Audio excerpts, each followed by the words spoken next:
Alright everybody, I'm back after a couple of days of not reading. So hopefully my reading didn't turn to shit, but let's go. Outside of the intel room and just a few steps further down the hall, Sasha sat in defeat. He had pressed his back to the wall and slid down, his head buried in his hands. The muffled conversations of the meeting room could still be heard behind the door nearby. Everyone seemed so involved in the task at hand, everyone seemed so determined to save Mishka. There's literally nothing I can do to help. They all know what they're doing in there, and I'm just taking up space. I don't know how to do any of the shit they do. I shouldn't have come. I shouldn't be here. Sasha frowned and his hands tightened into fists. Ugh. This is so stupid.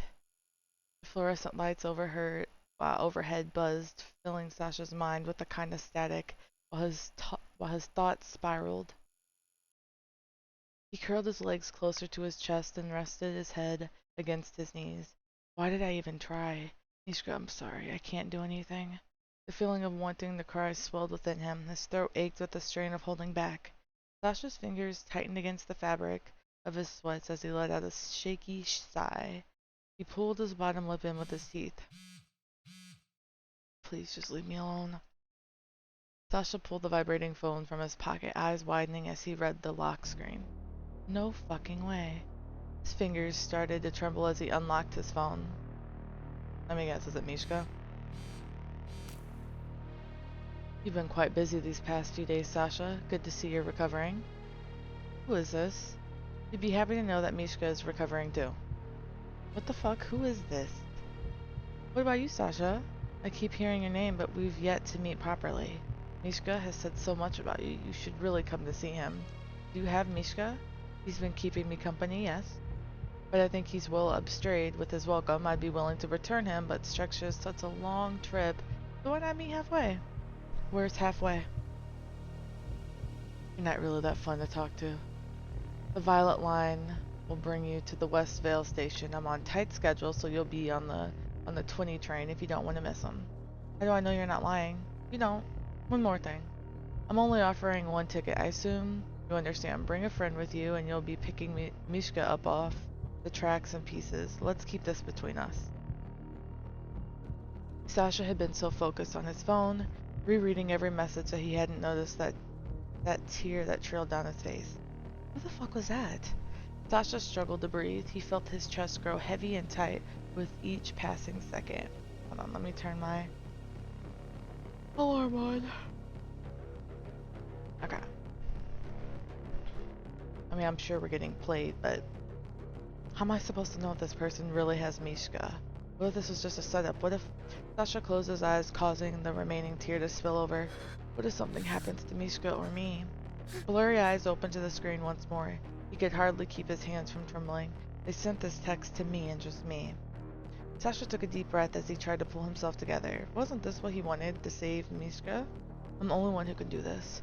I'm the only one who can do this. He brought himself to his feet, hugging the wall to keep himself steady. I have to help him. Sasha's feelings of urgency drowned out his fear, and he found himself briskly walking down the hallway. The voices from within the meeting room grew fainter. Just as Sasha walked away, the door to the intel room opened quietly. Dima leaned out the doorframe, turning his head in both directions. When he spotted Sasha's disappearing around the corner of the hall, he stepped out the room completely. Sasha? It was to no avail. The other man was too far now. Where is he going? The meeting isn't over. Without much thought, he instinctively followed. Oh god. Not knowing whether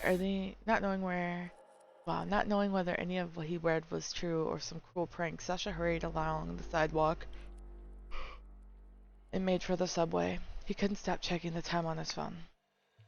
The roar of the trains flying by filled the entire underground space. It was so loud that Sasha's rushed footsteps down the stairwell were quiet in comparison. Rushing after Sasha in an attempt to catch up, Dima headed down the stairs of the subway. The subway? Why would he be taking the subway? The subway's dangerous at night. What is going on here? Is he a mole? Is he meeting someone here? Dima dipped behind a pillar and made sure to stay undetected of following Sasha. He was fully invested in finding out just where the other man was headed now that doubt had crept in. Frantically, Sasha scanned the neon signs above him. Once he spotted the Violet Line, he rushed down the platform. It was completely empty. Not one person was standing around waiting for our train, no one but Sasha. The rumble of the trains quieted down as they passed, and all eerily still. Not that late, is it? Sasha gripped his phone tighter. I didn't tell a single person where I was going. I'm on my own. 20. The distant screech of his approaching train echoed through the tunnel as it sounded the corner, filling the underground tunnel with the cold wind. Sasha watched the windows flash by him as the train came to a stop, but he didn't notice a single passenger inside. When the doors opened, no one stepped off.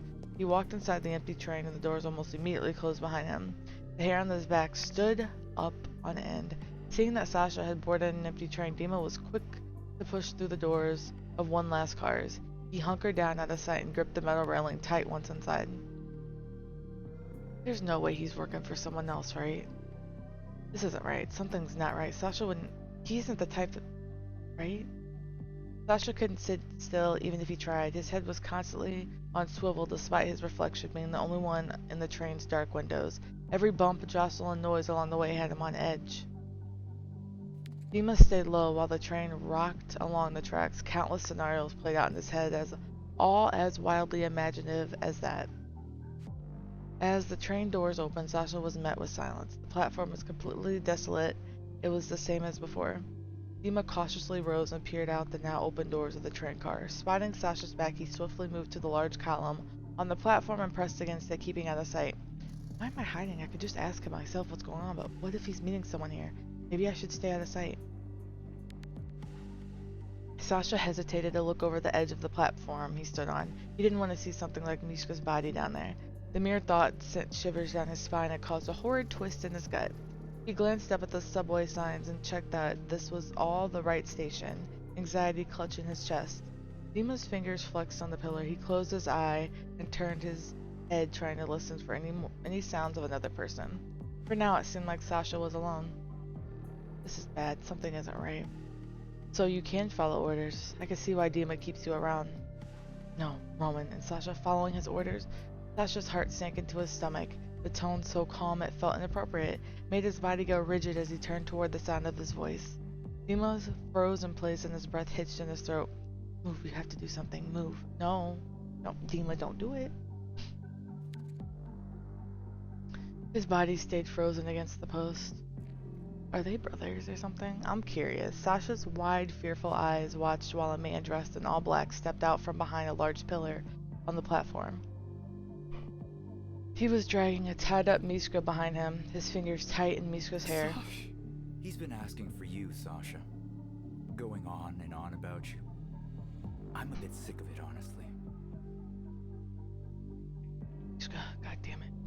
There's no way Sasha's working for Roman. This must be a trap. The man smiled and thrust his arm forward, throwing Mishka to the floor in front of him. Mishka, unable to move, fell to the tile with a groan. Ugh. Mishka could barely lift his head up. Sasha's entire body froze. The tips of his fingers felt numb as he stared at his friend's beaten and bloodied body. Mishka, this is my fault. The club, the alley, this is all my fault. I have to move. Sasha and Mishka are in danger. Hesitantly, Sasha stepped forward, his hand reaching out towards Mishka. Not another step. Sasha froze, his gaze snapping back up. The longer he stared at the man in front of him, the thinner the air seemed to get. The edges of his vision blurred with intense darkness. The most dangerous man you'll hopefully never meet. Roman. What are you willing to do, Sasha, to save your friend? Roman smiled and turned his hand over, inspecting his nails. What can I do? Here's what you're going to do. Sasha's body trembled, his hands unable to stop shaking. You're gonna tell me where Strexo is shipping out the nightshade drug in exchange for Mishka? No. I let Mishka live all this time when I could have easily let him die. This is more than a bargain, Sasha. I know the drug is being shipped out for clinical trials. Tell me where and I'll let Mishka leave with you. Sasha swallowed hard. Mishka looked sick, real sick. Sasha was stuck in place, his feet as heavy as lead. What? It became harder to breathe as a panic gripped his chest. I'm not a patient man, Sasha. Roman's ruthless voice cut through his hesitant trance Sasha was in. Sasha took a step back and looked between Roman and Mishka, frantic. I don't know. With an exaggerated sigh, Roman reached in his jacket and pulled out a pistol. His face was blank while he turned his hand and aimed the gun at Mishka. I tried to do it the easy way. Enough. Dima's voice echoed through the underground as he walked out from behind the hideout. He shot an intense glare at Roman as he approached the two men. I'm glad you finally decided to join us, Dima. Amusing as it was to think you were hiding. What? Dima? What are you doing here? Roman lifted his head a little higher and cocked the gun, the barrel still pointed down at Mishka. Sasha, this changes nothing. Answer me now. I'm not going to ask again, Sasha. You don't have to do this. You don't have to choose. Sasha glanced over toward Dima, then back to Roman. His entire body shook. Sasha? Roman put the gun down. Sasha, don't listen to him. Shut up, Dima. It's... Tell me. Roman. Everyone is counting on the shipment. My friends, the city, everyone. What am I supposed to do? What do we do, guys? Do we listen to Gina? Dima?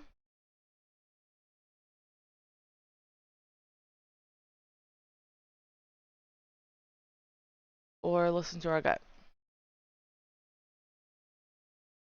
What do we do? Because on one hand, um, I I don't want him to shoot because I know Roman is brutal.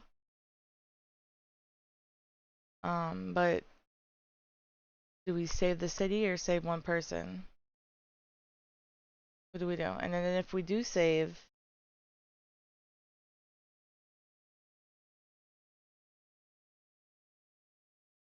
hmm,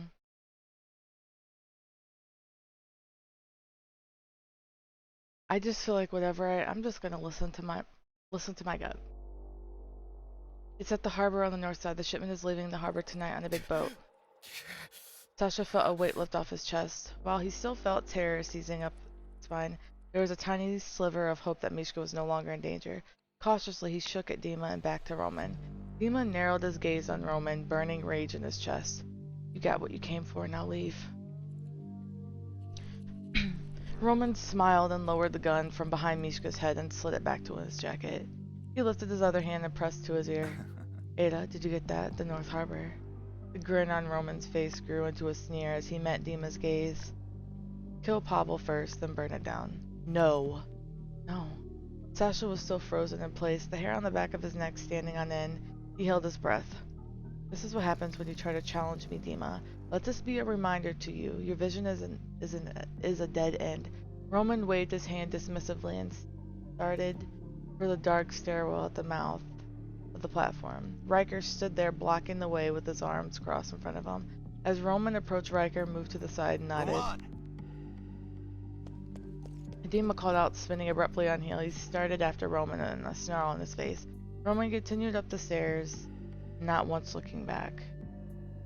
So, what do we do? Roman! Roman!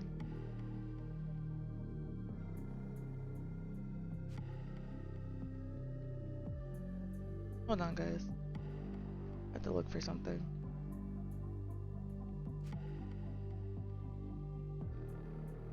Hold up.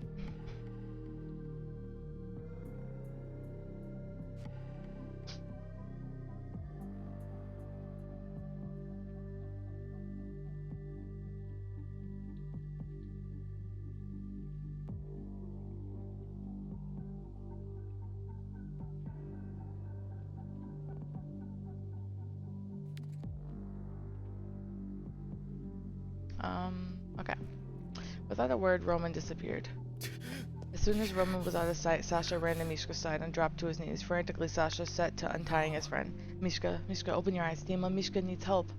Sasha's urgent voice echoed in space. Dima stopped in his tracks, his fist tight at his sides. He gazed up at the stairwell where Roman had left. Snarling, he lowered his head. Whipping back around, Dima hurried towards Sasha and Mishka. He dropped down beside them both. Mishka groaned, his lashes fluttering in the effort to keep himself awake. He sighed into the tile. Sasha loosened the last bind and desperately looked Mishka over. He cupped his face and stayed close. Dima, we have to get him to the harbor. Pav's in danger. Dima gritted his teeth. How could he ever have assumed that Sasha was working against them? He felt sick for even thinking about it. You should feel sick. He risked everything to come here to save his friend. We can't go anywhere with Mishka like this. We have to get him to the hospital ward. We have to save Mishka. Sasha bit his bottom lip. But Pav and Vadim... I know. I'm calling the tally now. While Dima urgently explained the situation over the phone, Sasha pulled Mishka's body close. He said he'd kill Pav. What if I just... Sasha's words were choked by sobs. Dima pressed his hand to Sasha's back. You did the right thing. It's okay. There's still time. Sasha bowed his head forward, pressing his forehead against Mishka's. His free hand tightly held onto Mishka's shirt. I have you now. Please be okay. Hang on, Mishka, please.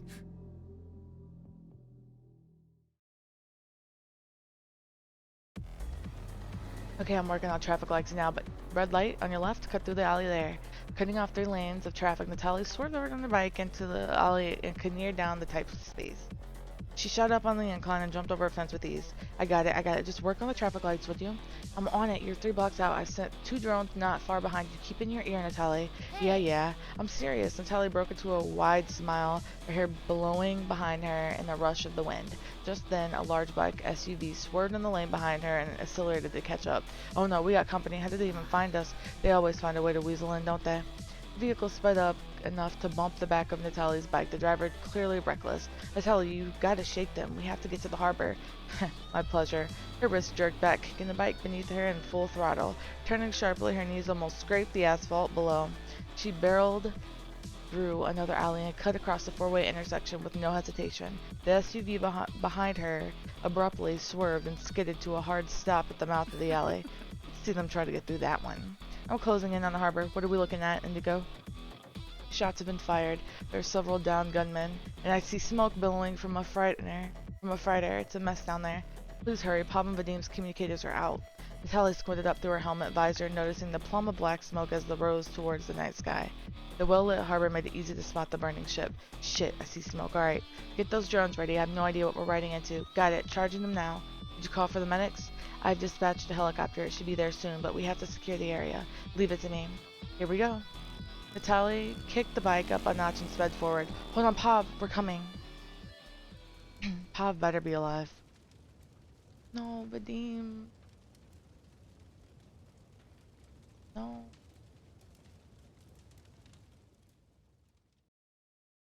Vadim! Vadim, please wake up, please. Pavel cradled Vadim's body in his arms as best as he could, struggling to keep him up. He pressed his head close, listening to the faint and labored sound of Vadim's breathing. Vadim's body was otherwise unmoving, lifeless, nestled into Pavel's lap. No, don't you dare. Stay awake, Vadim, stay awake. He brought his hand to a gentle cup Vadim's cheek. Gently cupped Vadim's cheek, his thumb rubbing over the man's lower lip. Pavel turned his head, scowling as he spotted their attacker. Ada slowly made its way down the dock, wielding both knives.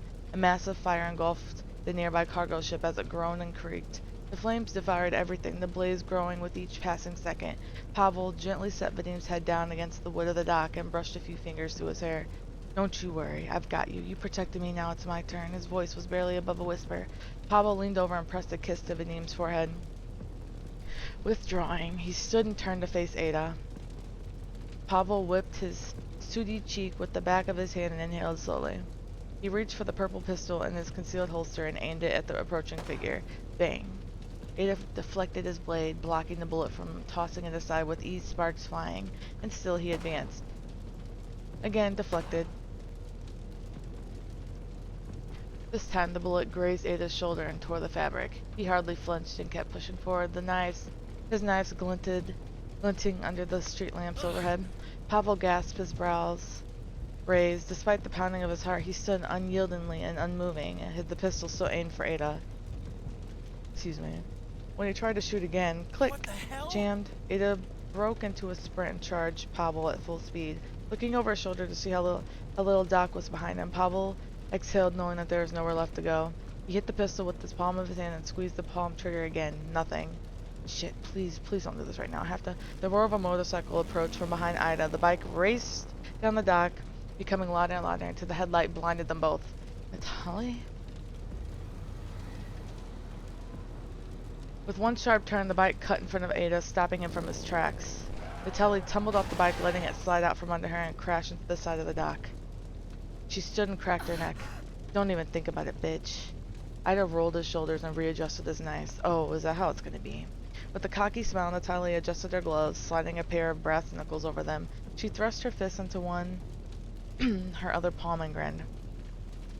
Pavel glanced at Vadim, then to the rapidly growing blaze. Natalia, they set the whole thing on fire. We have to move Vadim. We have to get out of here. Pavel tried to loop his arms under Vadim and lift his torso. He groaned and gasped, unable to hold Vadim up for long. He tried again, only to lose his grip. Tears started to stream down his face as he choked back a sob. Vadim! Please, you have to get up, please. Vitaly stared at Ada, her fists trembling with rage. Vitaly, we have to get Pop and Vadim out of there before the fire grows. The helicopter's on its way, but it can't land on the dock. I'm sending a drone to clear a path and cut Ada off. It should buy you enough time to evacuate. Vitaly locked eyes with Ada. Her intense stare bore down into his. The growing anger inside her bubbled to the surface, and adrenaline surged through every ounce of her body. She ground her teeth together and flexed her hands in the fist. You. Ada lowered his gaze to her eye, her brass knuckles, then looked back up to her face. He watched her for a moment, hesitating. Ruined everything! Vitaly, please, I'm readying the drones. If you don't get out of there, you ruined everything. Ada glared past Natalia, his eyes locked on Pavel. Oh, no, you don't. Your business is with me now. Natalia lunged forward and took a wide swing at him, her brass knuckles meeting his blade with a loud metallic crash. Just as quickly, Ada used his blade to absorb the brunt of her swing and used his other hand to swipe at her abdomen. Pulling her torso back, she evaded his low swipe easily. This was going to help the people of Sabena. How could you destroy the hope? They circled each other only for a few seconds before Ada struck. He turned abruptly and hooked his leg behind her knees, sending her off balance. Natalia twisted at the hip and wound back, her fist striking him in the jaw with a crunch. At the same time, Ada buried his knife deep into the top of her thigh, cutting through the fabric and muscle. Natalia! Pavel cried on top of Vadim's chest, gripping the man's shirt. He pulled with all of his might and tried to drag Vadim down to the dock as best as he could. He glanced back over his shoulder at the massive flames threatening to engulf everything in their path. Natalia, help me! Ada stumbled back and grimaced. He wiped the corner of his mouth with the back of his hand, smearing the blood that ran down his chin. His gaze shifted towards Pavel yet again, and he flipped his blades ready for an attack. Ada sprinted towards Pavel, but Natalia lunged in front of him and threw her arm forward, lashing out wildly. I said, your fight is with me. Ida rushed forward again, meeting Natalia halfway as their weapons collided together. Natalia screamed, anger exploding out of anger. Again. Ida sliced into Natalia's forearm with a wicked swipe. Natalia landed another solid hook with a crack. Both were fast, both were ruthless, neither was going to stop. I'm firing the drone, Natalia, that's enough. Indigo quickly worked on her keyboard, precisely inputting the target codes needed to send out for the drone's pursuit system. Get away from there, the strike is inbound. Blazing across the sky at a rapid pace, the missile ahead straight forward Natalia and Ada. Natalia turned her head just enough to see the incoming strike. In a split second, she shoved Ada as far as she could and turning, bolting down toward Pavel and Vadim. Ada staggered behind and squinted up towards the sky, now catching the missile as it headed straight for the pier. The guided missile slammed into the entrance of the dock and exploded. Wood, nail, and steel debris were sent sky high in a geyser of water. Vitaly turned her back to the explosion, shielding her head with both arms. The blast knocked her forward and she tumbled to the ground. Scrambling to her feet, Natalia ran to Pavel and Vadim. Luckily, they were from the furthest from the blast. I had him, Pav, I had him. Pavel shook his head, staring up over there with uncertain eyes. What's wrong? What happened to Vadim? Vadim, no. Pavel bowed his head further, a hiccup sob shaking his upper body. Natalia glanced up towards the sky, hearing the whirl of chopper blades approaching. Come on, Pav, we have to get him up. Help me get him up on my back. The helicopter's coming. I'm here now. I'm here. Pavel sobbed and rubbed both of his eyes in spite of the dirt and soot covering his hands. I needed you. And you. Natalia's heart sank in her chest. Pav,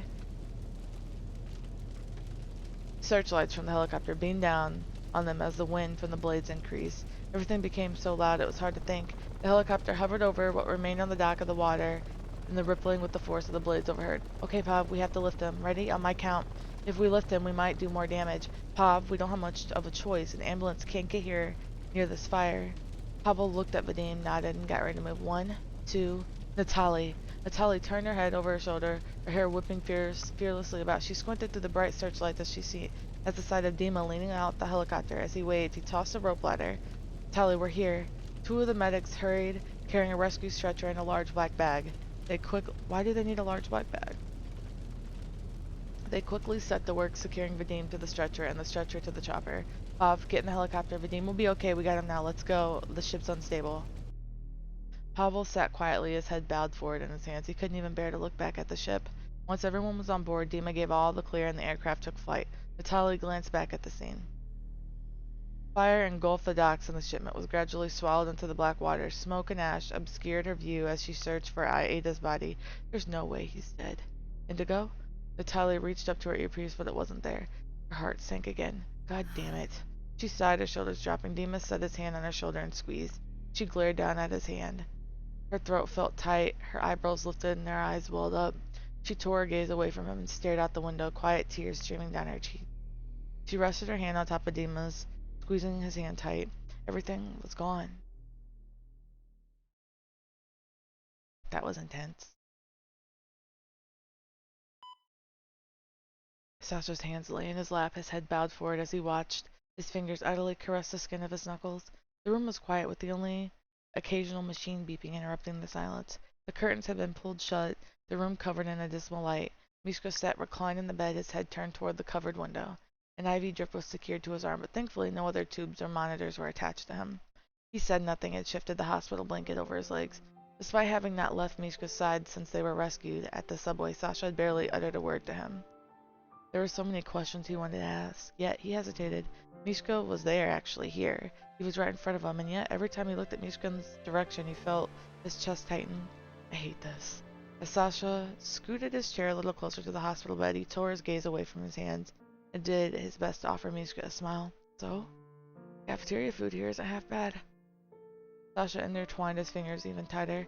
But the hospital food is probably better, though. I mean, this place practically looks like a hotel, so the food's gotta be good, right? You could have died, Sasha. Mishka's tone was stern and serious as it cut through Sasha's small talk. He continued staring towards the window, his expression sour. But I didn't. But you could have. You almost did, and again at the subway. Roman could have killed you. How did you end up here? Of all places, I tried so hard to keep you from this place. Are you kidding me? Sasha scoffed, rolling his eyes at the question. Every word irritated him. I didn't ask for this. It's not like I came here because I wanted to. I blacked out in the alley and I was left for dead. Vadim found me and brought me here. If it wasn't for him, Mishka kept his head turned, his bottom lip trembling with the effort of not breaking down further. You don't understand. This wasn't supposed to happen. Anger crept up Sasha's throat and gripped him as though he was being choked. He curled his fingers into fists, clenching his teeth.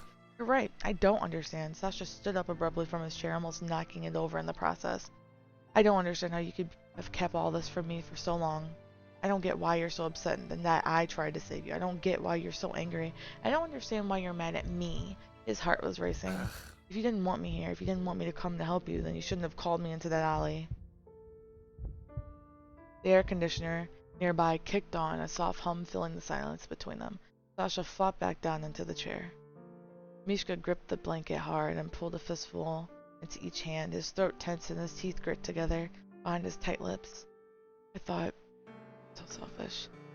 I thought I was gonna die. His hands trembled. I thought it would be the last time. I just wanted to see you.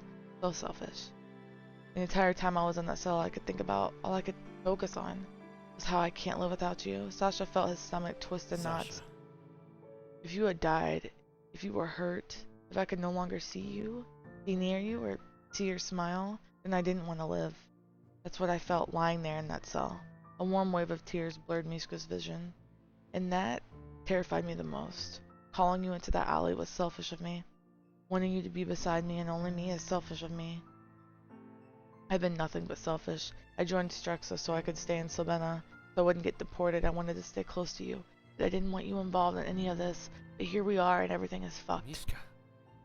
You're beating yourself up. That's not fair. You're right. It's not fair. Sasha averted his gaze, his shoulders tense and his fingernails digging into the palms. It's not fair that I feel like I can't breathe when you're gone. It's not fair that I don't care if I'm the one who dies as long as it's not you. I'm so terrified of losing you. You're not losing me, but I am. Every time I try to keep you close, I lose a little more of you. Because you have all these expectations about us and I can't meet them. You keep getting hurt over things we never agreed on, things that you want from me that I never said I'd give. Why let me have those things then?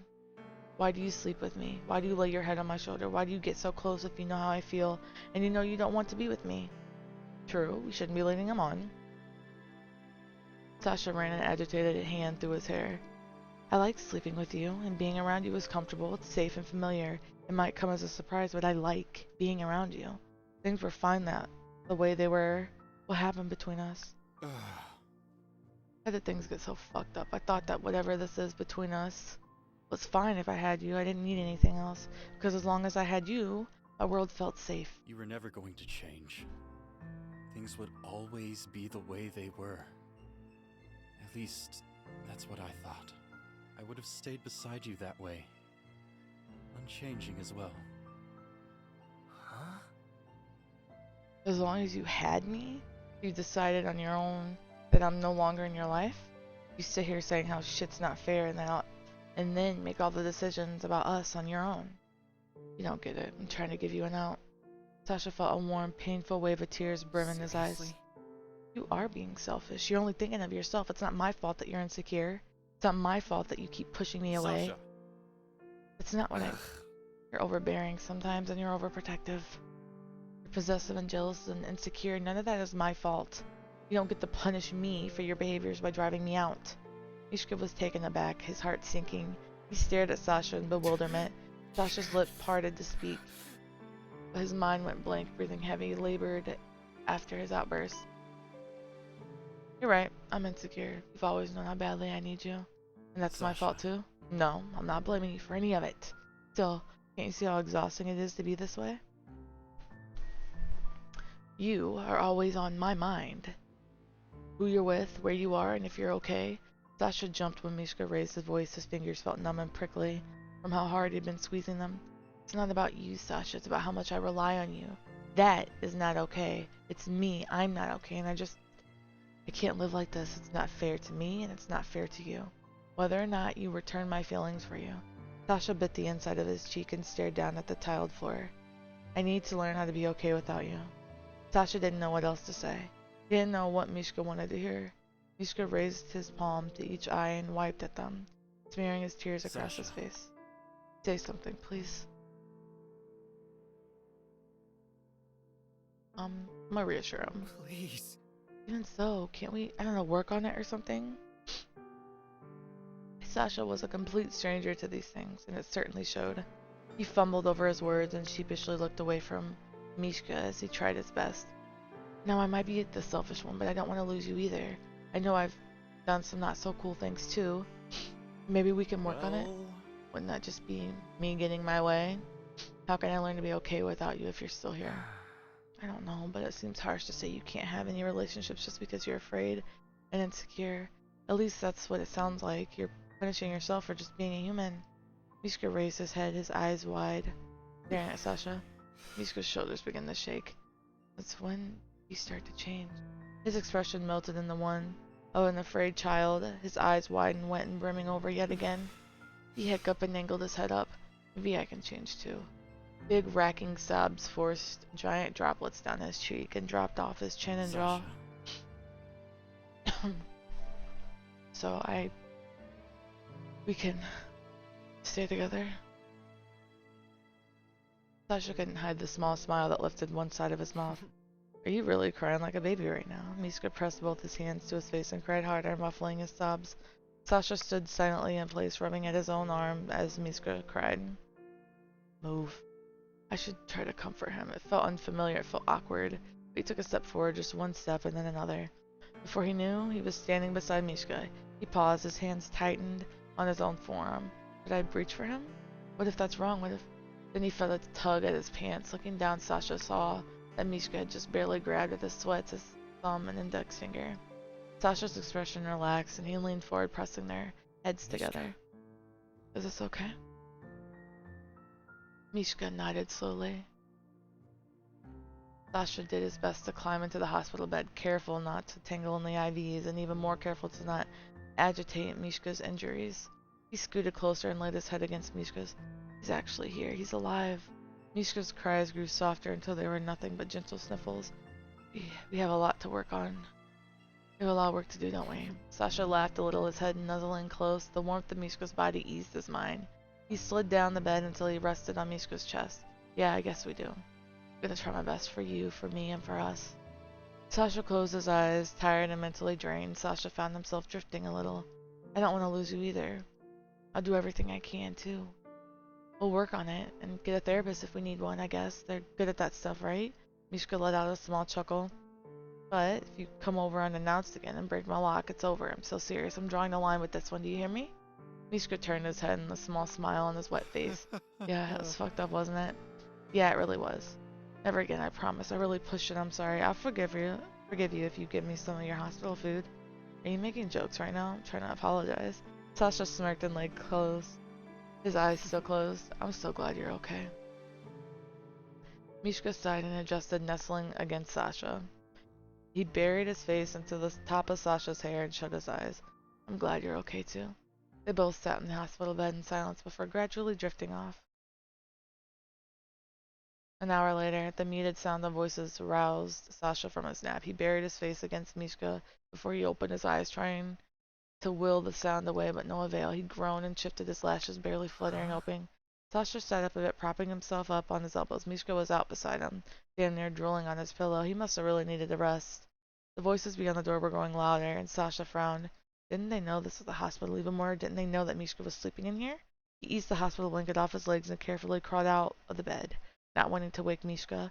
Sasha leaned towards the door. It sounded like Natalia and Indigo. Curious, he cracked the door open and listened in.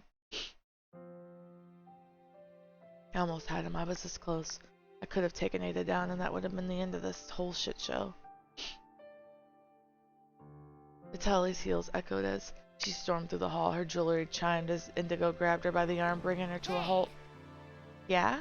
And you could have died too. I know because I could see it all happening. Natalia's nose scrunched, snarling at being held back, anger spiked within her. And you could see what he did to Vadim, yeah? He's in critical condition. Our Vadim. He could have died.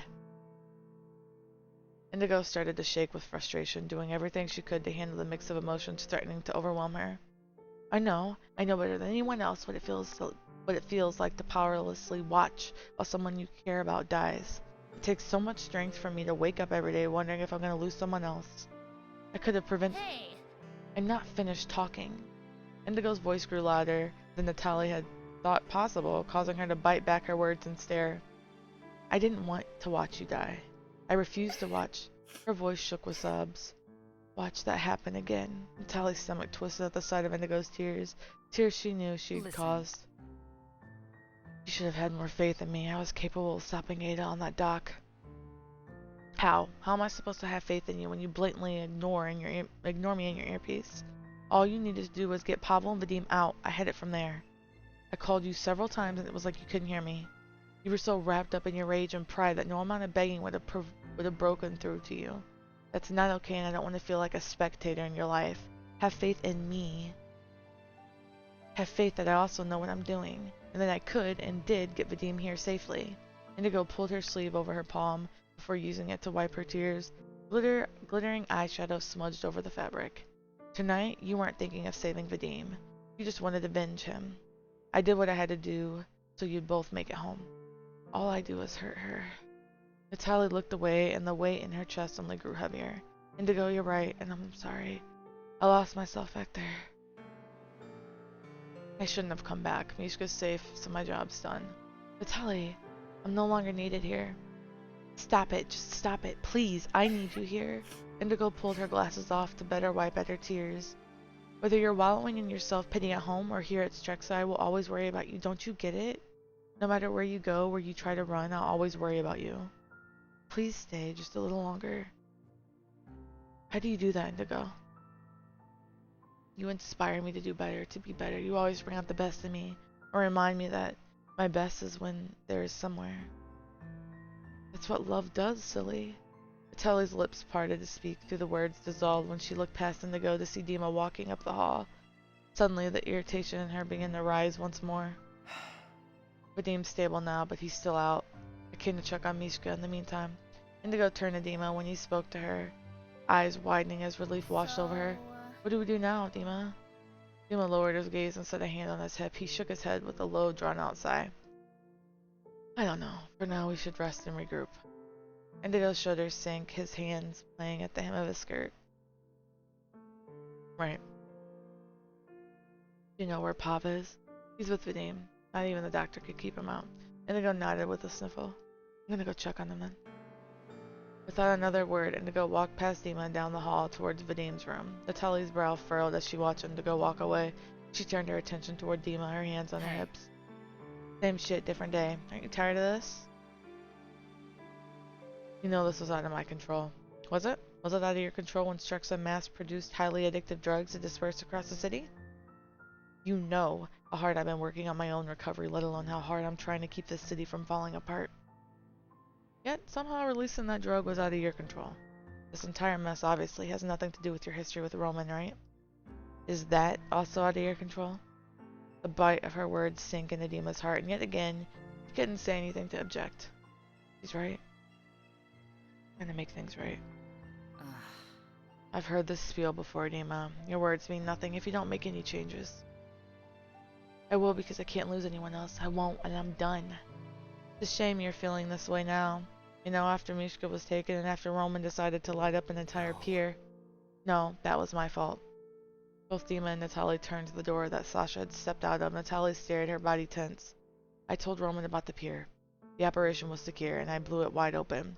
By saving Mishka's life, I put several others in danger. Sasha met Natalie's stern gaze. It's my fault, and I can't apologize enough. Still, I don't regret saving Mishka's life.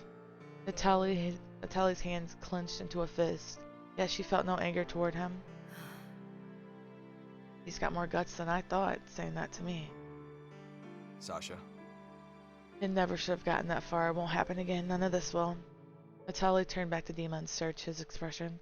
What are you planning, Dima? The resolve in Dima's eyes was unwavering. Thinking about disbanding Struxa. What? Everything. All of Struxa. Not sure yet, but it seems like the only way. What about the bus lines and the tower and the perfected nightshade? You have the ability to make things better, Dima. What are you planning to do? Throw it all away? Run from it? And Roman? What will keep him from taking control of the city? I don't know, but I'm not running away. I will stay until we address every possible scenario. It's going to take time. Whatever you decide to do, I hope to God you've thought it through. You know there's help if we need it. Natalie's lips pulled into a thin line as she closed her eyes. She shook her head before silently walking away.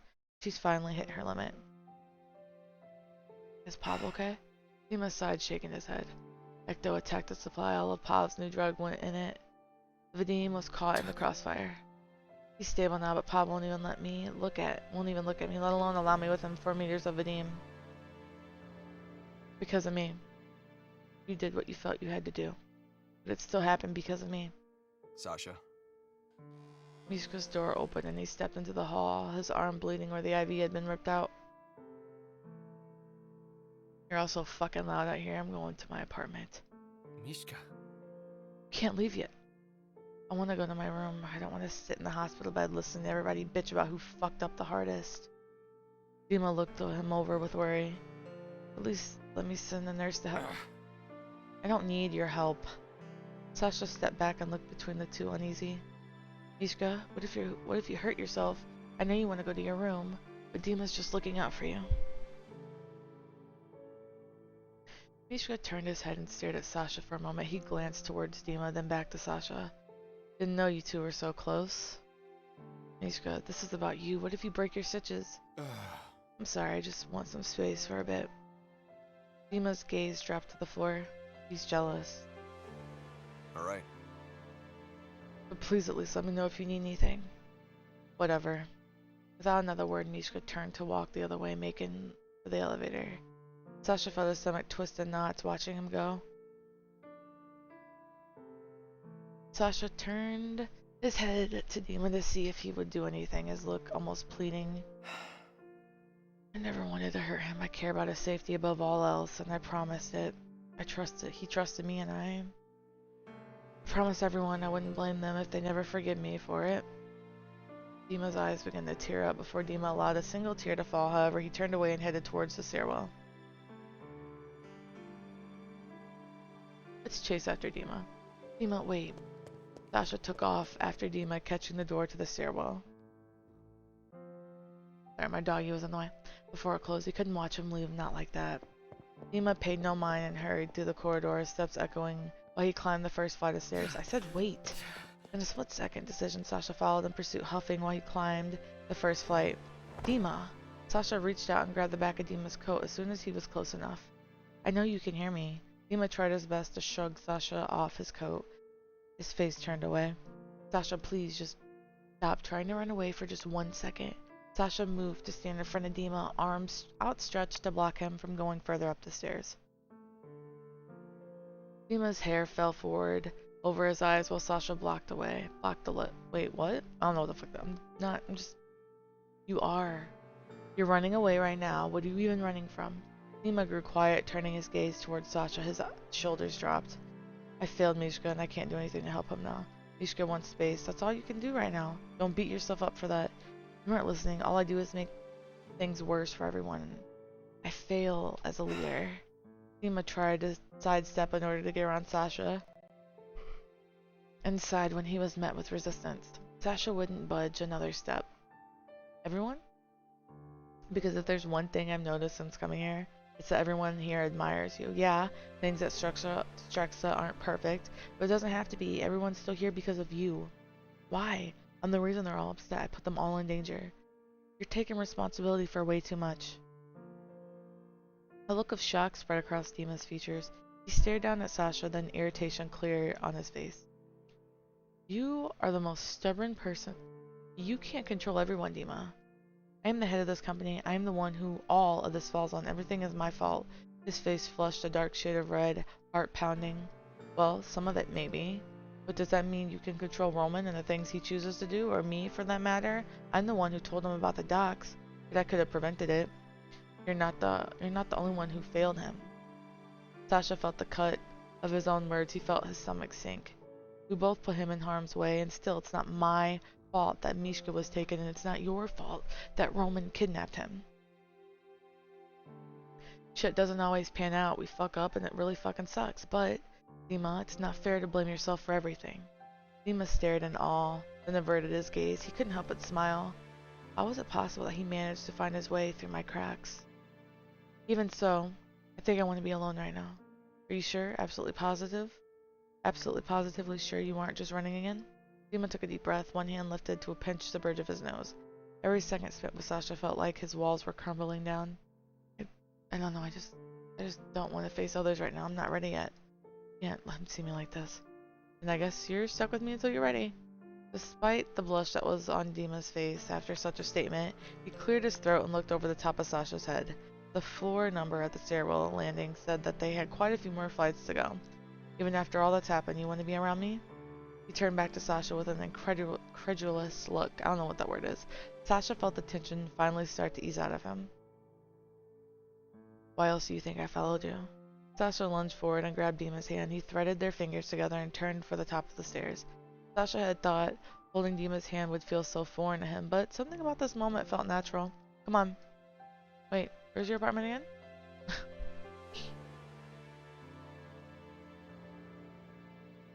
Hand in hand, the two entered Dima's apartment, greeted by its clean scent and modern vibe. The walk to Dima's place had been a quiet one. Sasha turned to look at Dima, but before he had a chance to say anything, the man had already started towards the kitchen. Rummaging through various pots and pans, Dima began to set a few items on the kitchen island. I know you haven't eaten in a while unless you ate something at the hospital, hospital food. I can find something to whip up, I'm sure. Sasha rushed over, closing the cabinet Dima had opened moments before. Can you not go 10 minutes without doing something? What? I don't understand if you're hungry. You don't have to do that. When I'm hungry, I'll figure it out. Taking Dima's wrist, Sasha guided him out of the kitchen. Sit down before you try to do anything else. Dima didn't have the energy to fight Sasha. Not right now. He followed the shorter man to the couch where he sat down with the flop. Alright. Sasha sat next to him, letting out a huff as he sank into the cushion. When he looked over towards Dima, Dima looked away. Sasha frowned and readjusted on the couch, turning toward Dima. Dima tensed, his body rigid. And his body? What? Girl, come on. His body rigid and his shoulders close to his ears. Are you gonna tell me what this is all about? Dima let out a long sigh, his body deflating. It's complicated. There's clearly history here, and I feel like I deserve to know since I'm part of it now. You're right, you do. Sasha sat up and gave Dima his full attention. So then, what happened? Roman and I met at a party. Hearing that name sent a chill up Sasha's spine. We had similar upbringings, though our families ended up knowing each other well. We were always roped into their social events. Dima stared down at his open palms resting in his lap. At that age, I didn't have many friends, if any at all. Anyone I came in contact with had to be approved by my parents, and their expectations were so high it hardly ever worked out. His fingers curled and flexed slowly. Everything I wanted had to be earned, and my parents made sure of that, and just like they wanted, I did what I was told. And then he came along. He was alluring, charming, and jarring at first. He was unlike anyone I'd met before, always tried not to stand out. But Roman was the first person who noticed that wasn't who I was. He wanted to see me, or at least he made me feel that way. Leaning his head back, Dima closed his eyes and sank further into the couch. He said we could shape Sabina into anything we wanted, that we could take what our parents had started and make it our own and do it right. We could transform the city, we could do it together. So we created Strexa.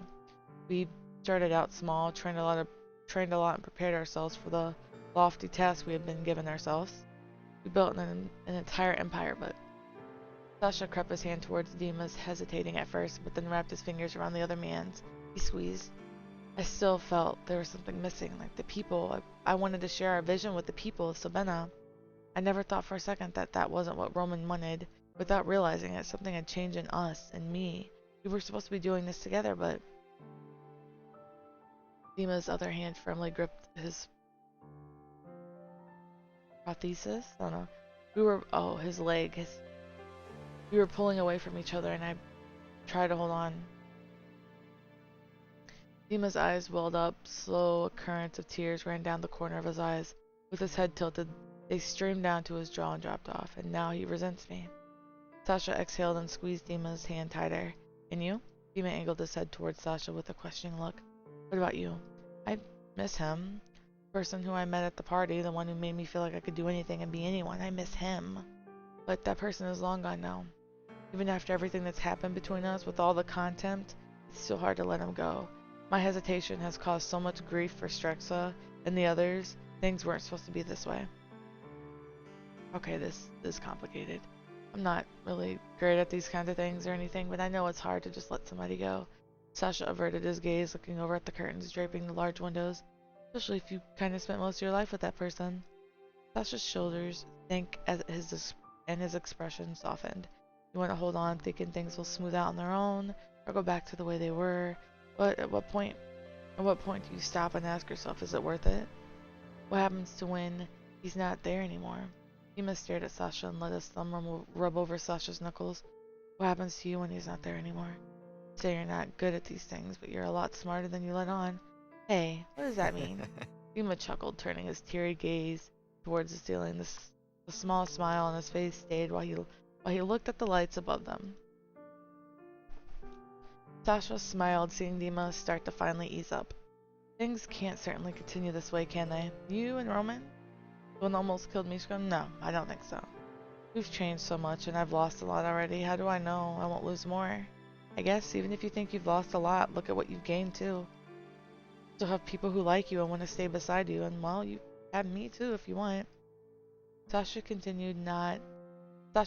could not hide the blush on his cheeks, embarrassed at the realization of having said such a cheesy line. Now that Dima was staring at him, the thought of what he had just said made him flush even more. Sasha instinctively looked away. Dima watched Sasha, noticing the color of his cheeks deepen. I have you, huh? How did that happen? Sasha waved his hand in Dima's face, though he still couldn't hide his smile or his blush. Yeah, well, lucky you. How is that you're able to be so free? What do you mean? You just say whatever you want, feel whatever you want, do whatever you want to do. Ever since you came here, even you've completely done your own thing. I don't know. I can't imagine a life where I don't get to do what I feel like doing. That sounds suffocating. Tell me about it.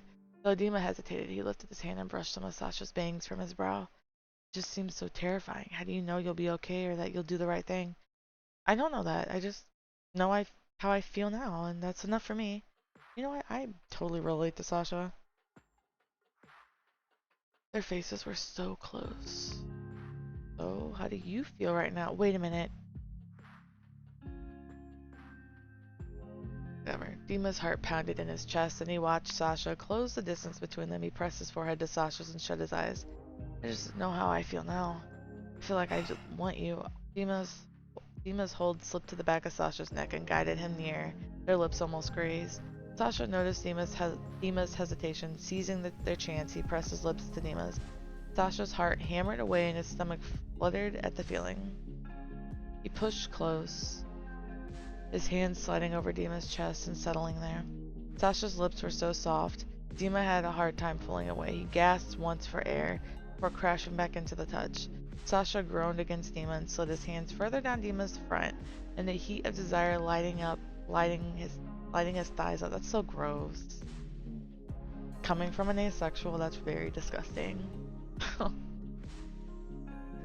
I didn't want to, I didn't want Sasha to sex up Dima. That's not what I wanted, but whatever. Dima reached for Sasha's wrist and gripped, pulling them up and away. Wait, not like this. Sasha's confusion fell from him in a sputter of mumbles. I want you in my bed. Oh, Sasha? Sasha's face could not have gotten any redder than it was now. Seriously? It feels like I don't know, so formal. Dima chuckled at Sasha's confusion, his fingers rubbing over the shorter hair on Sasha's neck. Is there something weird about that? Sasha was growing weak from Dima's voice being so close. What is it about this man? He bit his bottom lip and wound his arms around Dima's neck, hugging him tight. Somehow he still struggled to look him in the eye, which only flustered Sasha further. Get it together. Fine, if that's what you want. Dima wrapped his arms under Sasha and hoisted them both up off the couch in a way that seemed effortless. Whoa. Sasha's legs folded around Dima's middle as he carried him down the hall and toward the bedroom. A laugh slipped out from Okay, so why can Sasha have moments like this with, like, Dima, but not with Mishka? Someone he knew his whole life. You know what I mean? Like, that bothers me. A little bit. Am I the only one?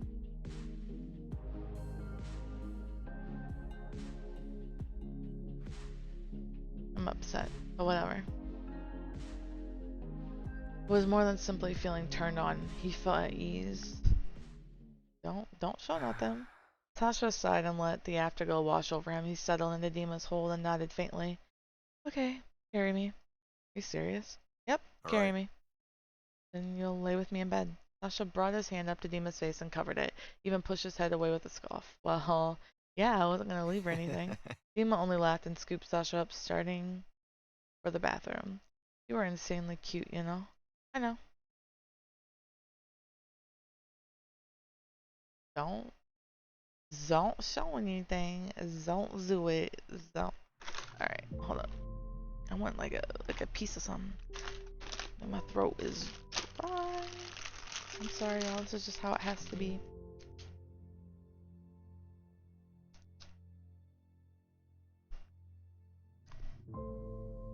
Okay. In the middle of Sorry, my dog hit my chair. In the middle of an empty music room, a child sat on a piano bench and that he was too small for. His fingers flew across the keys with expertise and an almost bored expression on his face while he played. He was on complete autopilot and almost missed the approaching figure now standing near.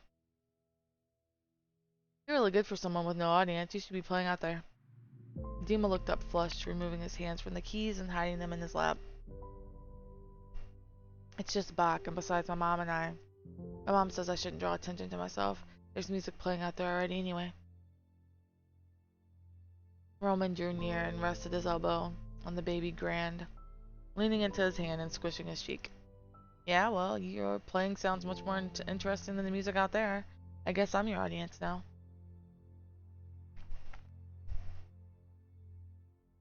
Dima glanced back down to the keys and with a small smile.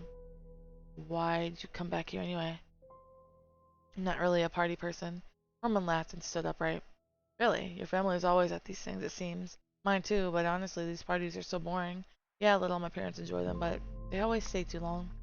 Yeah, parents are like that. Roman eyed Dima and scooched a little closer. He reached down toward the keys and pressed a flat note. So, are you gonna tell me your name? Dima turned his head towards Roman and nodded. Oh, sorry, it's...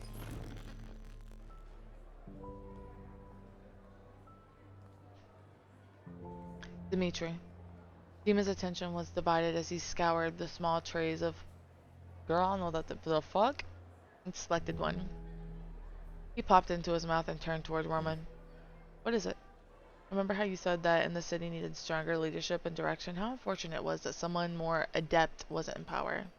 Well, yeah, I stand by it. The city really needs a more aggressive approach to progress. Infrastructure, public transportation. There could even be a subway system built. Wait, why are we talking about this right now? Enjoy the banquet. The banquet? The banquet? Girl, listen.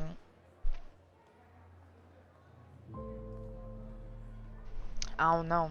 Dimitri, think about it though. We have those means. Alright, how much champagne have you had? We have money, connections, and knowledge. We were born into the society. We have the means to change things. We spent our entire lives being prepped for greatness. Dima eyed Roman, skeptical at first, but it was washed slowly away with every word Roman spoke. Really, what did you imagine we could be doing with our lives otherwise? I mean, sure, I want those changes as much as the next person, but I don't think I'm cut out for running an entire city. Roman shook his head and grabbed Dima's arm, squeezing it while he looked confidently into Dima's eyes. You don't have to be. I'll show you just how capable you are. Well, we'll elevate Sabina together, just the two of us.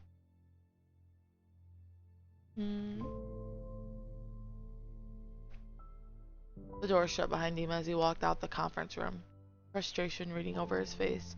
He huffed and turned to Roman, who was pacing in the hall. This is too much for us, Roman. These delegates don't understand what our mission is. We're in over our heads. If we had more people on our side, maybe.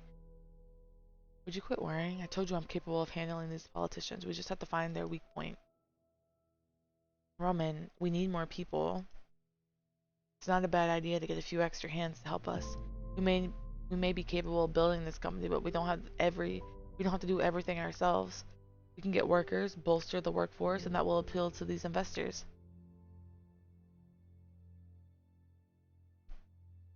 Roman tore his gaze away and furrowed his brow, his hands rubbing at his temple. Fine. I'll start looking for agents to work the smaller jobs. We'll push ourselves up the ladder and make the executive decisions. I can spread our reach further through the district and push Strexa's goal ahead of schedule. Then they'll have to commit to the bill. But we'll do it together, right? Roman scoffed and waved his hand dismissively towards Dima. Obviously. As if anyone could do what we do. Right. Okay, then let's do it.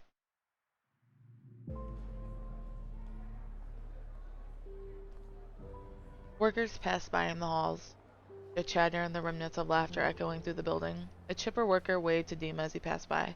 Hey, Dima. Good morning.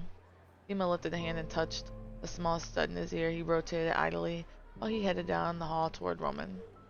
When he spotted Roman, Dima's pace quickened. He grinned as he approached his friend. Well, this initiative seems to be working well. We've got 2 new people in IT that are really good at what they do. Though that means we'll probably have to look into the cafeteria or at least a coffee shop at some point. Roman stared at Dima's earring, then looked down towards his phone in hand. Oh? What's that, in your ear? Dima blinked and lifted his hand to touch his earlobe again. Oh, this? Rosiero and Intel thought it would suit me, so I got it done last night. A little sore, honestly, but I think it looks good. Roman pocketed his phone and beckoned Dima. The two turned and headed down the hall. Dima, don't let these people distract you from what's important. Our vision comes before everything else. Dima let his hand fall to his side. Yeah, I know. We've gotten this far on that. I won't forget it now. Good. Looks stupid, take it out.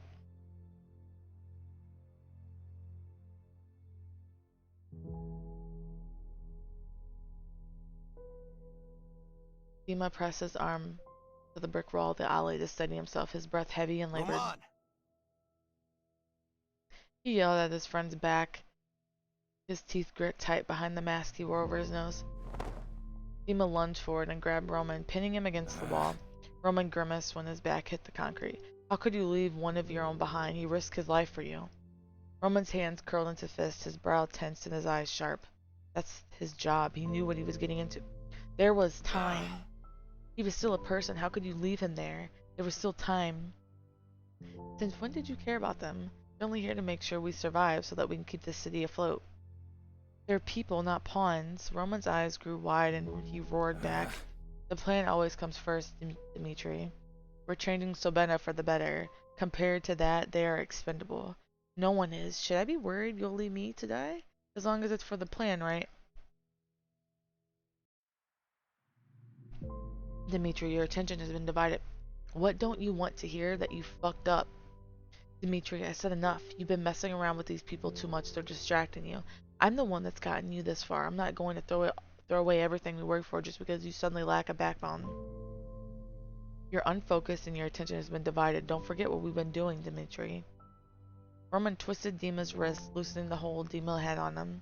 He shoved the taller man away and hissed, spinning on his heel. Without another word, Roman stormed off. He disappeared into the darkness of the alley, engulfed by the city's shadows. Dima's hands curled tightly into fists, and he struck the wall with a burst of anger. Roman! He yelled after his friend, anger surging through Roman! him. Roman.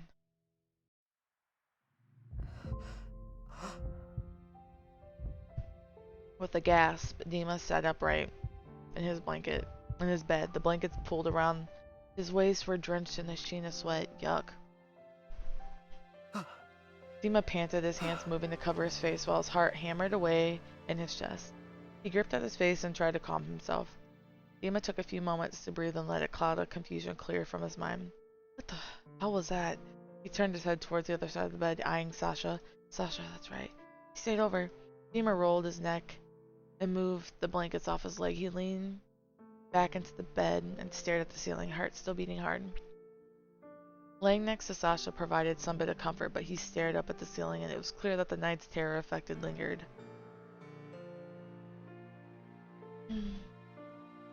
What am I gonna do?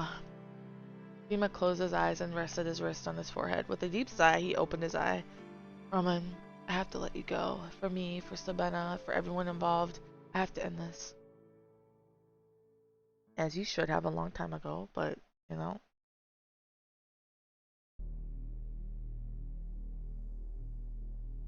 The morning light crept into the dark bedrooms, slipping in between the narrow gaps of the curtain. Despite the comforts of his large bed and soft sheets, Dima had been awake all night.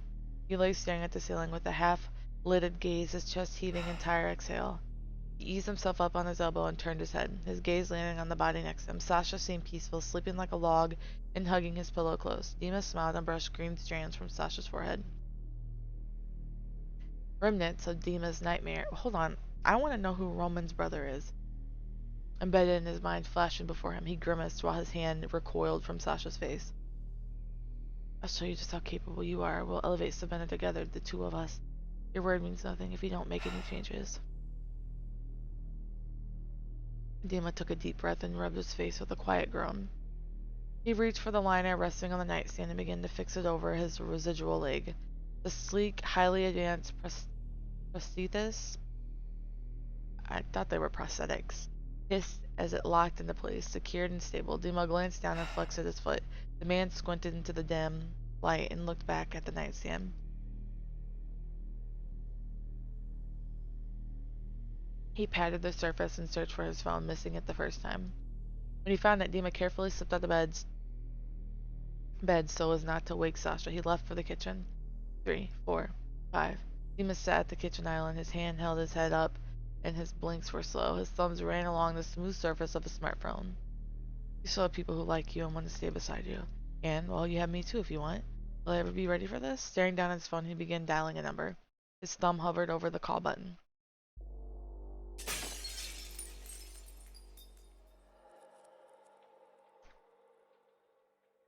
A vase shattered when it hit the wall. The impact scattering ceramic and flower petals all over the floor.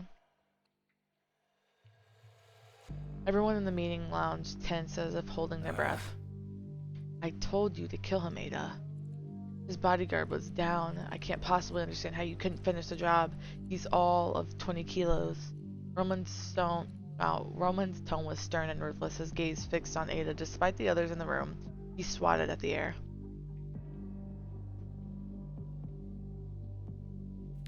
Ada only bowed his head in response, fists squeezing tight into the palms.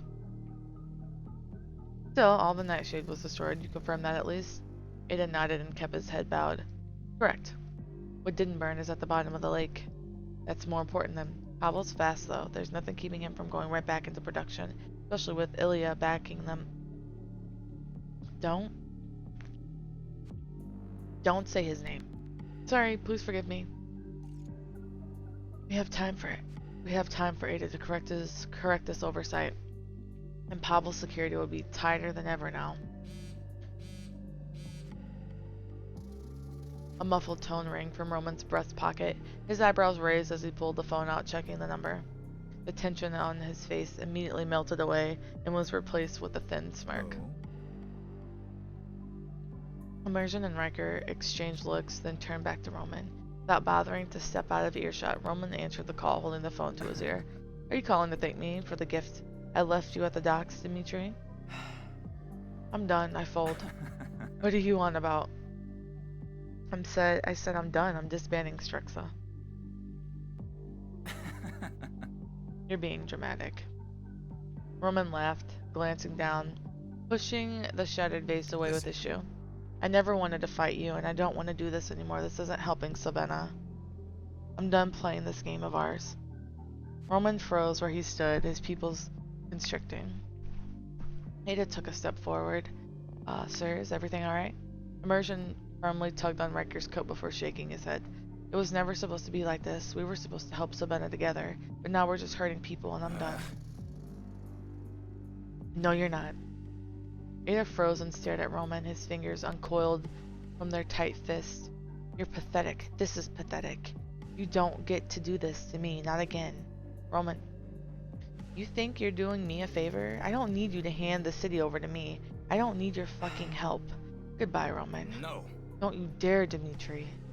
Click. Roman's skin was flushed as he gripped his phone tight, his heart pounding in his ears. He wants to just throw in the towel and disband Strixa. He thinks he's just going to walk away unscathed. Isn't that good for us? There was a hint of shakiness beneath Riker's tone and his palms were sweaty. Ecto has complete control over Sabena without Strixa in our way, right? It means nothing. In one quick motion, Roman kicked the side of the table and sent over magazines that were on top of it flying. Loud clatter resonated across the room. We didn't beat Strixa, he just gave up. It means nothing. This proves nothing. He's running away again. It's all he ever does. Roman dropped his phone on the ground, his hands grabbing for his own head as he paced back and forth, his fingers threaded into light curls and gripped. No, I'm not allowing this. I won't. Everyone else in the meeting watched tentatively, not one daring to speak up as they exchanged apprehensive looks. All but Ada, whose unwavering gaze stayed fixated on Roman. Then suddenly Roman froze. His hands lowered from his head, though his fingers still curled inward. We won't give them a chance to disband. We're taking the city back now while they're weak. Dima will watch Strixa burn by my hand. I'll sooner tear the city down than watch him just walk away. Sir, if I may, why not take this as an opportunity to focus on retrieving Pavel's work? Would it not be more beneficial to us to be the ones to produce the finalized Nightshade?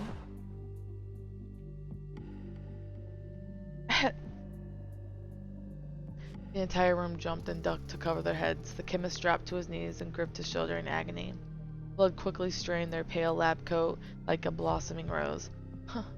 Roman's shark-like glare bore down at Immersion as he let his arm fall to the side, gun still in hand. Anyone else want to question my decisions? Does anyone else think that I don't know what's best for my own damn company? The silence was disrupted by Immersion's shaky gasp as he desperately used his hand to apply pressure to the bullet wound in the shoulder. Please, Roman, I apologize. I'm sorry. Roman threw the now empty gun into the fireplace, causing embers to spill onto the floor. I'm the only one capable of running Ecto, just like I'm the only one capable of running Sabena. Roman grit his teeth tight. This game ends on my move.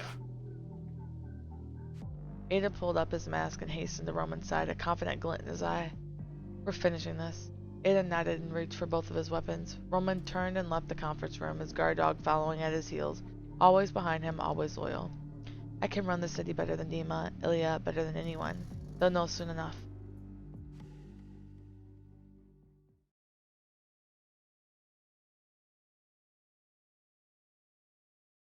Yawning, Sasha rose from the warmth of the bed.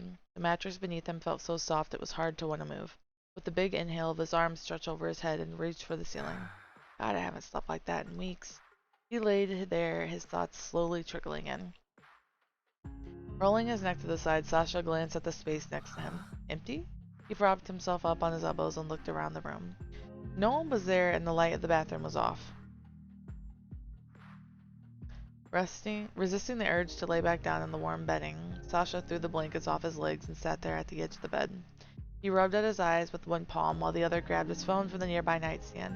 Here we go. Sasha gathered the strength to stand, though he almost immediately regretted it. He hissed without pressing his hand to his lower back. Walk it off. Finally, he shuffled his way out of the bedroom. Dima.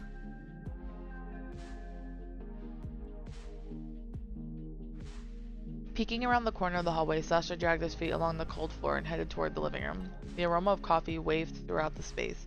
Dima, you here? Morning. Sasha turned at the sound of Dima's voice, spotted him sitting on the kitchen island. He felt a flutter in his stomach. Why do you look like you're a disappointed parent? Joke aside, Sasha could see the fatigue on Dima's face. He slid onto a stool next to him and leaned on the island. That was like the best sleep I've had in a while.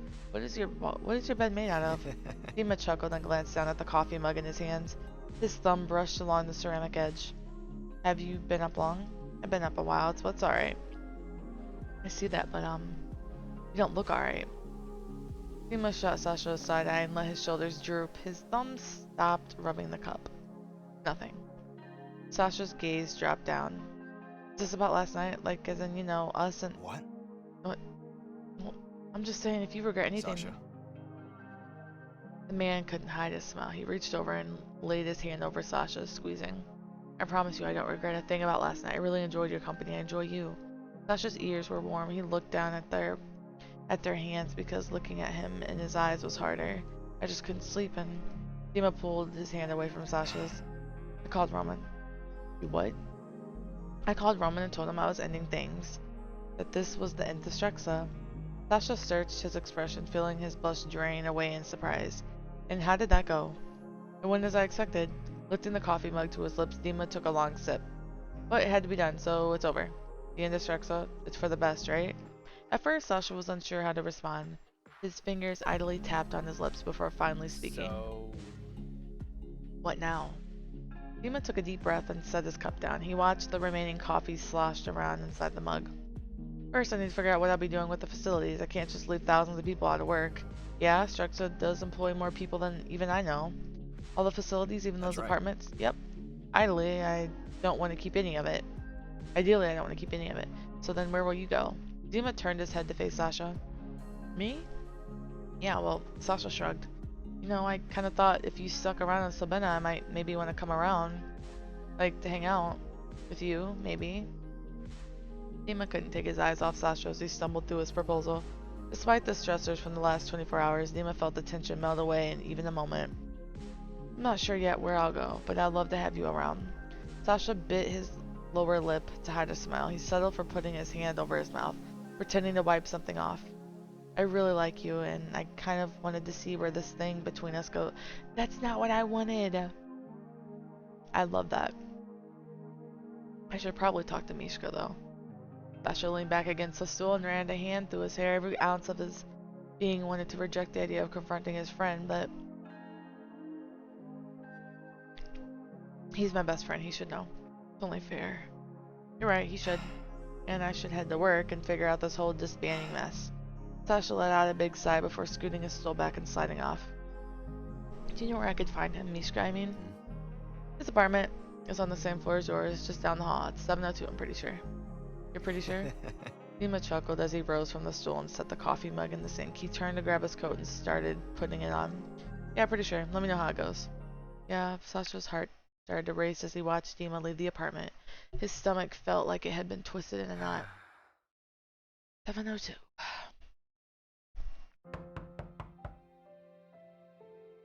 I didn't know picking Dima in that moment would have dictated everything.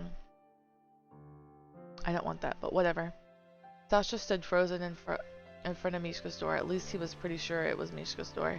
He had already knocked twice and was still met with no answer. Maybe he's just waking up. Sasha took a deep, shaky breath. The door opened finally. Sasha felt the familiar sting of the awkward truce. However, this time he wasn't so sure it would end in a simple lunch Mishka. date. Can we talk? The door closed a little, then opened wider than before. Mishka leaned against the door frame, his arms folded across his chest. Now? Do you want to talk right now? Is there a better time for you? Please. It's important, please. Mishka's arms loosened and dropped to his sides. He sighed and stepped back. Fine. Holding the door open for Sasha, he waited until he was inside before closing it again. Mishka didn't move very far from the foyer. He held his arm in one hand.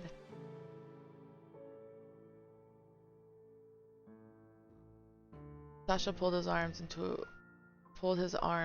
hold himself despite Mishka's apartment being warm. Sasha looked down at the floor, his lips parting. I don't want to lose you as a friend. Mishka looked away, his stare fixed on a large window nearby. Okay, I'm listening. Seeing you bleeding in the alleyway, watching as you were taken, that was the worst night of my life. You mean so much to me I didn't even show it until I thought I could have lost you forever. And I'm sorry for that. Sasha's hands gripped his own arms tighter. But you've always been important to me. Sasha. At the very least, I want to do whatever I can to stay your friend. You're important to me too, Sasha, but you know that? You know that, but I can't go back to the way things were. I know, and I don't want to either. Just say it. I can't return your feelings. I know you've... I didn't want this. I didn't want this. Where's my history? What does history mean?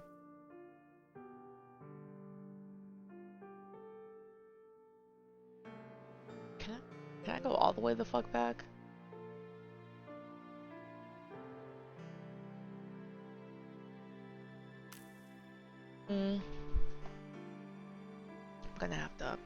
I'm gonna have to redo this. I can't return your feelings. I know you've known that, but I should have said it. I should have said it a long time ago. I'm sorry. Sasha's heartbeat thumped in his ears as his next word slipped out. That, and I'm interested in someone. What? Mishka's heart sank to the floor. I did not want this. I'm gonna have to redo this. This is terrible. This is awful. I don't like this. Mishka's heart sank to the floor. Oh god, he gripped his arms and grimaced, trying to stop the warm flow of tears as they brimmed his eyes. And that someone's not me. Okay. Oh, Sasha's brows knit. Sasha's brows knit as he looked down. He didn't want to see Mishka's heart break. Who is it? Mishka's voice was barely above a whisper, and with the lump forming in his throat, it was hard to raise it any higher. With every second of silence, it felt like his heart was beating louder in his ears. Who is it? That question cut like a knife, and Sasha so badly wanted to avoid it. It's Dima. Mishka couldn't stop the overwhelming emotions that crashed into him. Wet, hot tears streamed down his cheeks. He lifted his palms to cover his face on autopilot. Walking over to the couch, he sank into the cushion, leaned forward, head hanging in his hands. Sasha could feel Mishka slipping out of reach. He followed him after dropping to the floor in front of Mishka. He grabbed Mishka's hands in desperation. They were wet and shaking as Sasha grasped them. Mishka swallowed down a sob and averted his blurry gaze. I love you, Mishka, not in the way that you love me, but isn't that enough? Despite how much it hurt, Sasha looked at his friend in his eyes. Mishka couldn't meet Sasha's gaze. I love you too much. Sasha, I don't want... I'm losing you, and I feel like I'm losing... Sasha's hands tightened on Mishka's. It doesn't have to be all or nothing, Mishka. I want you in my life. His voice was softer now. Can't we work on that? Mishka leaned forward, pressing his forehead against Sasha's. He closed his stinging eyes and sniffed. I don't know. What if I can't? What if I can't do it? What if I'm not strong enough? You're the strongest person I know, and if we try, we can end up hitting a wall. Then we climb the wall, right? Sasha's own eyes were glossy as he anticipated Mishka's response. He's worth trying for. We're worth trying for. I want to be around to see him happy. I want to be happy. I want to find my own happiness. I'm willing to try. Sasha's eyes widened. Overwhelming relief washed over him. But I need time and a really good therapist. Mishka tried to smirk, but it was short-lived. Sasha nodded almost eagerly, his grip on Mishka's hand loosening. He smiled in hopes of reassuring his friend. Yeah, I get that. Sasha's hands rubbed Mishka's forearm, reminding him that he was still right there. I'm willing to do whatever I can to make this work. Mishka sighed and leaned forward against Sasha's shoulder. He inhaled deeply and sat upright, wiping his eyes with his palm. I just need time to be upset, you know? I'm not okay and I just can't be okay with everything right away. Yeah, I understand. Baby steps. Sasha stood from the floor and pushed his hair from his face. I guess I just wait for you to text me then. Mishka stared at Sasha, his eyes wide and nodded faintly, a gentle smile on his lips. Yeah, I'll text you later. Okay, I'll give you some space. I'm here if you need me. Thanks. Sasha made his way to the door, slipping out before he could potentially crack the shaky ground they rebuilt. Okay, so what we're gonna do is we're gonna do this. It's me fucking angrily biting the shit. Okay, I'm gonna put this down there. Because I ain't happy. And we're gonna cut that short. And I will be back with Mishka's ending. Like being with Mishka. Alright?